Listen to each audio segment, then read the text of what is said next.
ये जो लोग दुखी हैं कि हिंदू उन्हें ट्रोल कर रहे हैं, वो बेचारे भूल जाते हैं कि कैसे तुम लोगों ने हिंदुओं के हर त्योहार को अपना निशाना बनाया है। होली पर एक गुब्बारा लग जाए तो उसे हिंदू आतंकी बोल देते हो, एक दुर्घटना हो जाए तो उसे मोलेस्टेशन का त्योहार कर देते हो, पटाखे का धुआं हो जाए तो तुम्हें निरीह जानवर और फेफड़ों में जमा टार याद आ जाता है। दुर्गा पूजा के विसर्जन के कारण जल प्रदूषण होता है, कांवड़ यात्रा पर बजते डीजे से समस्या हो जाती है, रामनवमी में जुलूस निकालने पर हिंदुओं को आतंकियों का समूह कह देते हैं।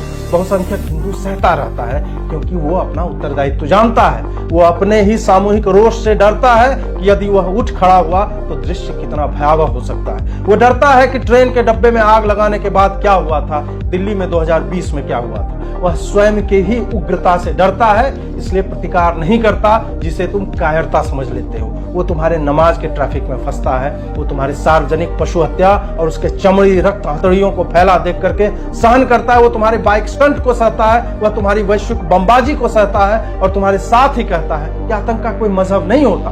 वो अपनी बेटियों को बरगलाए जाने के बाद भी पड़ोसियों से कहता है कि मैं लेता हूं इस मुसलमान की गारंटी। वो बिन कासिम के आगमन से बाद से आज तक केवल सहन ही तो कर रहा है। 40,000 मंदिरों के भंजन के बाद भी, उसी पर बने मस्जिदों को देखकर भी वो काशी मथुरा तीर्थ कराता है, कुछ नहीं कहता। सड़कों के बीच, पटरियों के बीच उगी मजारों को सही तो रहा है। वो गौ तस्करी पर तुम्हारे बीफ के डिश वाली उकसाऊ पोस्ट को देखकर सहता ही तो है। उस समय से डरो, उस समय से डरो जब उसकी सहनशीलता समाप्त हो जाएगी, क्योंकि अंग्रेज आकर चले गए, हम ईसाई ना हुए। मुगल आकर चले गए, हम 125 करोड़ जो है जीवित हैं। हमारे धैर्य की परीक्षा मत लो। जो इतिहास नहीं लिखा गया है उसे समझो।